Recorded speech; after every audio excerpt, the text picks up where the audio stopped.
They say that sound travels fast, but nothing travels faster than a lie.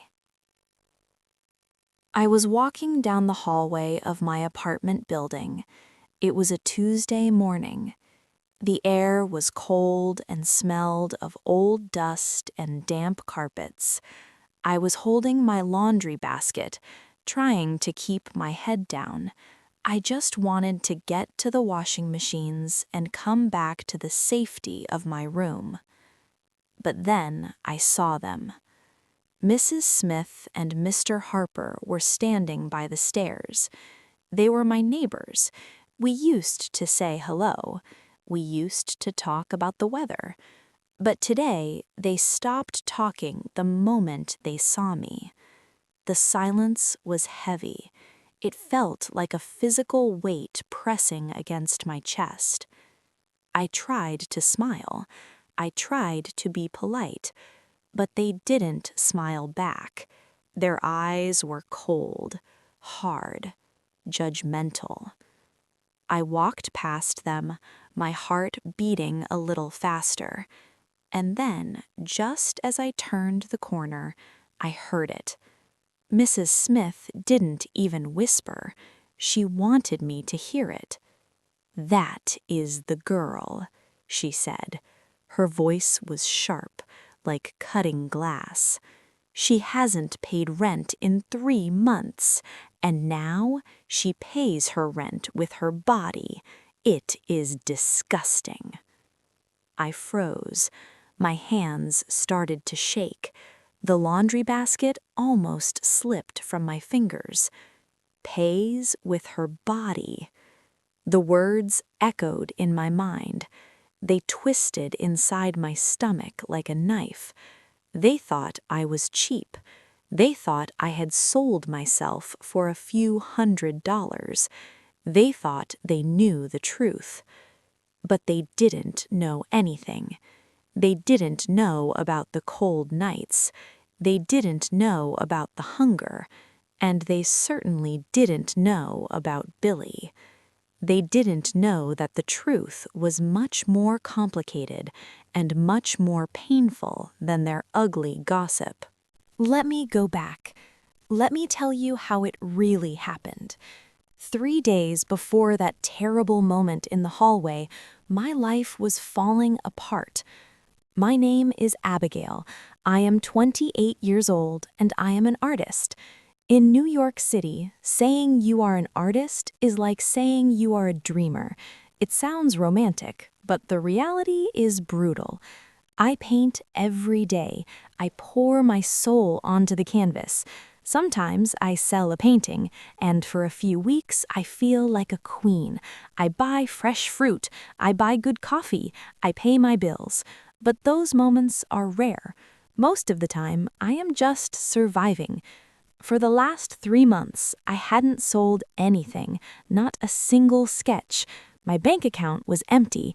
Actually, it was worse than empty. It was negative. I was eating plain rice for dinner.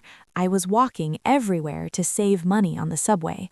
And the rent was the monster under my bed. 1 month unpaid, then 2, and now 3. I was terrified. Every time my phone rang, I jumped. I was afraid it was the bank. I was afraid it was the collection agency.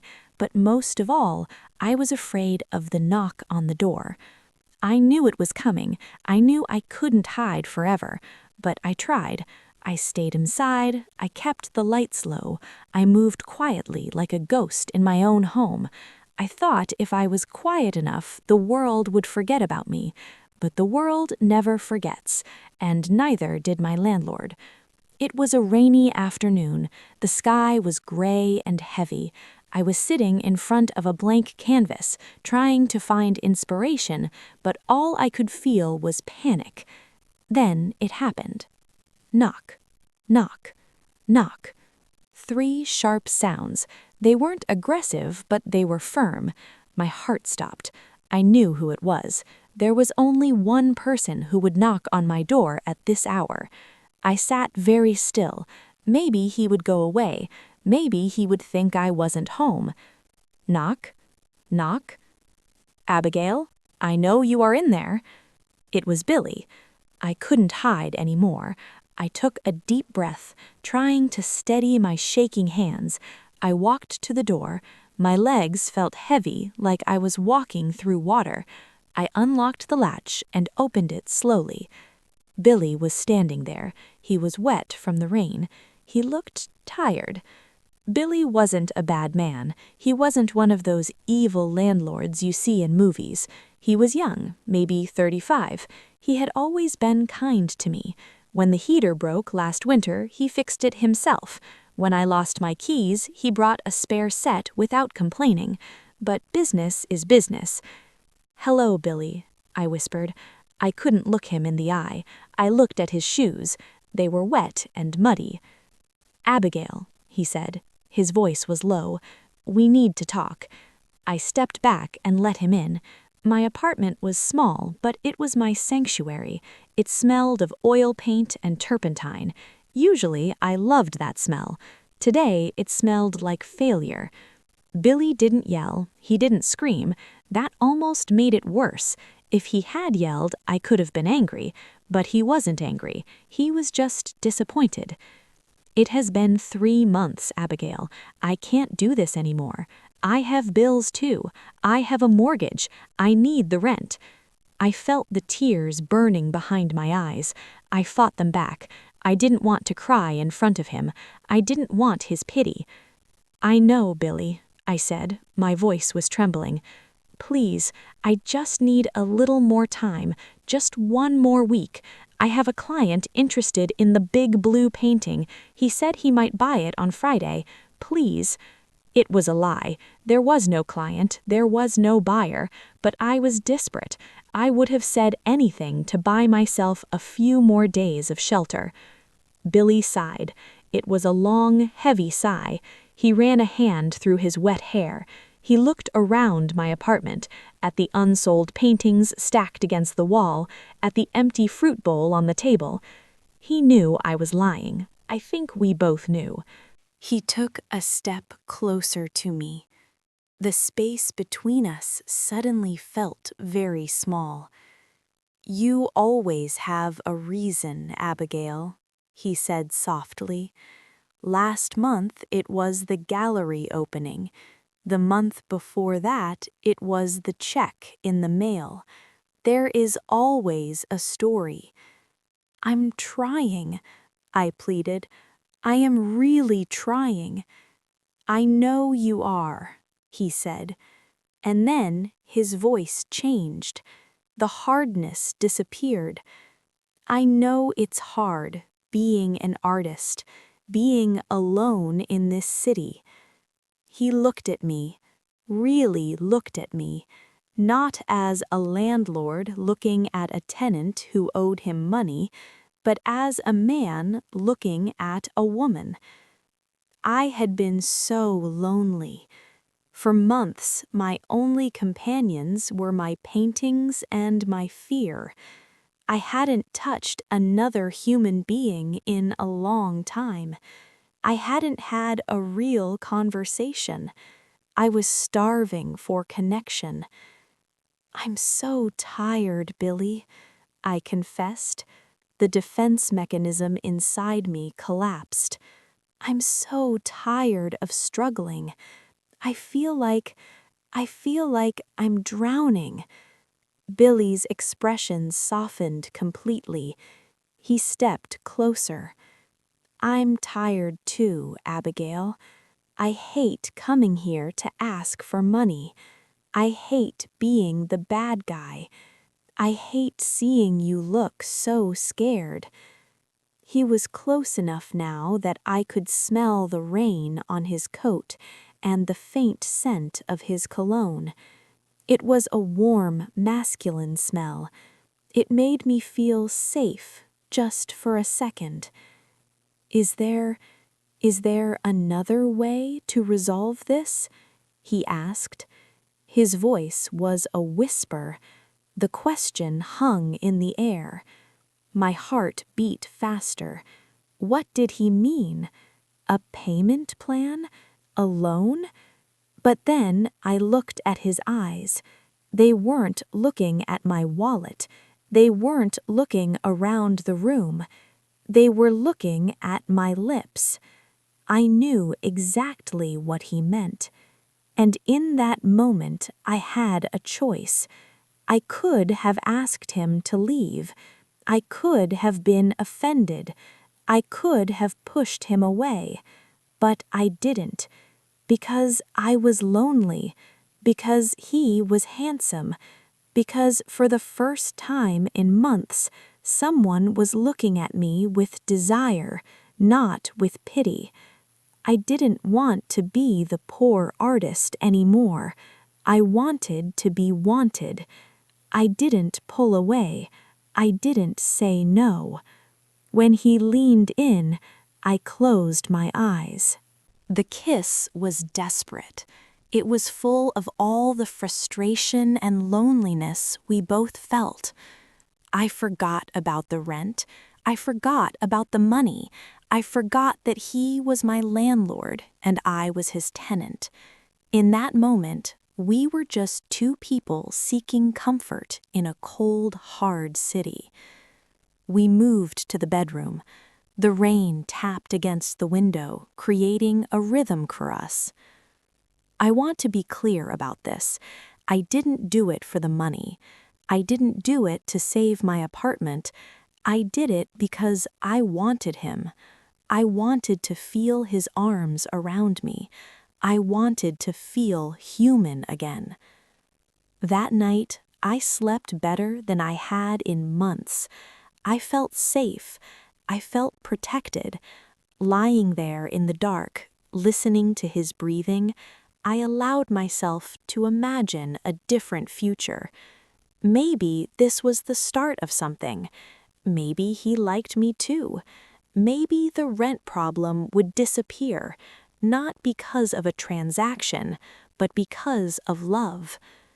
It was a foolish hope, but hope is a dangerous thing. The next morning, the sun was shining. The storm had passed, but the atmosphere in the room had changed. I woke up and looked at him. I smiled, waiting for him to smile back. I wanted him to kiss my forehead. I wanted him to say something sweet, but Billy didn't smile. He was sitting on the edge of the bed, putting on his socks. His back was stiff. He wouldn't look at me. "Good morning," I said, trying to keep my voice cheerful. "Morning," he mumbled. He stood up and grabbed his shirt. He dressed quickly, efficiently, like he was late for a meeting, like he wanted to escape. "Billy?" I asked. Sitting up, the sheet fell away, and I suddenly felt very naked, very exposed. "Is everything okay?" He stopped at the door. He still didn't turn around. "I have to go," he said. His voice was cold, professional. "I have a lot of work today." "Okay," I said, confused. Will I see you later?" He hesitated. "Yeah, sure, later." And then he was gone. The door clicked shut. The silence rushed back into the apartment. It was louder than before. I sat there for a long time. A cold feeling started to spread in my stomach. It wasn't the warm glow of romance anymore. It was the icy grip of doubt. Did I just make a mistake? No, I told myself. He is just busy. He is just awkward. It meant something to him. It had to. 2 days passed. I didn't hear from Billy. I texted him once, just a simple hi. He didn't reply. And then came the morning in the hallway.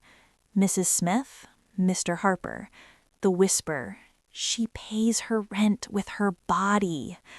I ran back into my apartment and locked the door. I leaned against it, gasping for air. How did they know? Did they hear us? Did they see him leave in the morning?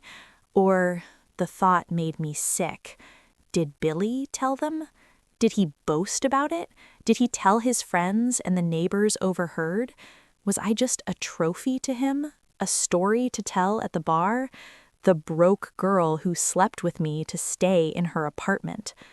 I felt dirty.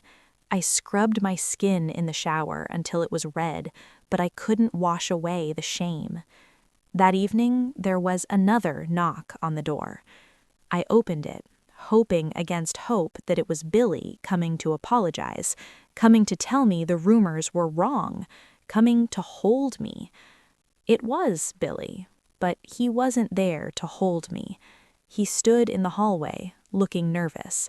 He wouldn't step inside. "We need to talk," he said, again. The same words as 3 days ago, but the tone was different. "Did you hear what they are saying?" I asked, my voice cracking. "The neighbors, they are saying terrible things about me." "I know," Billy said. He looked annoyed, not angry on my behalf, just annoyed. "That's the problem, Abigail." "The problem?" I stared. "The problem is that they are lying. You know it wasn't like that. Tell them, Billy. Tell them it wasn't a transaction." Billy looked away. He shifted his weight from one foot to the other. "Look," he said, "people are talking. It's bad for my reputation. I own this building. I have other tenants. I can't be seen as the landlord who takes advantage of tenants or accepts favors instead of rent." I couldn't believe my ears. Favors? Is that what you call it? I thought we had a connection. "It got out of hand," he said coldly, "and now it's messy. My business relies on trust. This gossip, it's hurting my business." He took a deep breath and finally looked at me. His eyes were empty. "You have to move out, Abigail." The world stopped spinning. "What?" I whispered. "You have to move out," he said. "I'm giving you an eviction notice." He pulled a folded paper from his pocket. "You still owe 3 months' rent, and with all this drama, it's just better if you leave. I need the apartment back." He was choosing his reputation over me. He was choosing his business over the human being standing in front of him. He was a coward. I looked at the paper in his hand. Then I looked at his face, the handsome face I had kissed, the eyes I had trusted. They were the eyes of a stranger. "You slept with me," I said, my voice rising, "and now you're kicking me out because you're afraid of what Mrs. Smith thinks?" "He kicked me out because you didn't pay the rent," he said sharply. He was rewriting history. He was using the debt as a shield to hide his cowardice. I felt a fire ignite in my chest. It burned away the sadness. It burned away the shame. All that was left was anger and pride. I snatched the paper from his hand. "Fine," I said. "You want me to leave? I'll leave." "You have 2 weeks," he said. "No," I replied. "I'm leaving today." I packed my life into boxes that same night. I called a friend in Queens. She said I could sleep on her sofa. It wasn't ideal, but it was better than staying 1 more minute under Billy's roof. As I walked out of the building, I passed Mrs. Smith's door. I held my head high. I didn't care what she whispered anymore. Her words couldn't hurt me. Only Billy's betrayal could hurt me, and I was leaving that behind. The next 2 months were the hardest of my life. I worked 3 jobs. I waited tables in the morning, I walked dogs in the afternoon, I painted at night, fueling my art with my rage. I ate cheap noodles, I didn't buy new clothes, and I saved every single penny. I wasn't saving for a vacation, I wasn't saving for a new apartment, I was saving for my dignity. I calculated exactly what I owed him, 3 months of rent, plus late fees. I added it all up. It took me 8 weeks of exhausting work, but finally I had the number. $2,400. I went to the bank. I didn't want to send cash. I wanted a paper trail. I wanted a cashier's check. I sat down at the table in my friend's kitchen and wrote a note to go with the check. I didn't write a letter. I didn't explain my feelings. I didn't ask why. I just took a small piece of white paper and wrote 3 words: for the rent. I put the check and the note in an envelope. I addressed it to Billy, and I mailed it. I felt lighter. I felt free. The debt was paid. The transaction was closed. He could never say I owed him anything. He could never say I paid with my body. I paid with my sweat, my hard work, and my talent. I thought that was the end of the story. But life has a funny way of circling back. 1 week after I mailed the check, I was at my new studio. It was a tiny shared space, but it was mine. I was painting again. My art had changed. It was darker, stronger, more real. There was a knock on the door. My stomach tightened. It felt like déjà vu. I opened the door. It was Billy. He looked different. He looked older, tired. He was holding the envelope in his hand. My envelope. "Abigail," he said. I crossed my arms over my chest. "What are you doing here, Billy? How did you find me?" "I asked around," he said. "The art community is small." He held out the check. "I got this. You didn't have to do this. I evicted you. I didn't expect the money." "I pay my debts," I said coldly. "Now you have your money, and you have your reputation, so we are done." I started to close the door. "Wait," he said, putting his hand on the doorframe. "Please, wait." He looked at me with those puppy dog eyes, the eyes that had fooled me once. "I made a mistake, Abigail," he said. "I was an idiot. I was scared. I shouldn't have listened to the neighbors. I shouldn't have sent you away." He took a step forward. "I miss you. I haven't stopped thinking about you since you left. That night it meant something to me too. I was just too much of a coward to admit it." He smiled, a charming, hopeful smile. "Let me take you to dinner. Please, let me make it up to you. Let's start over, not as landlord and tenant, just as Billy and Abigail." I looked at him. I looked at this man who had held me in his arms and then thrown me out onto the street because he was afraid of gossip. I felt nothing.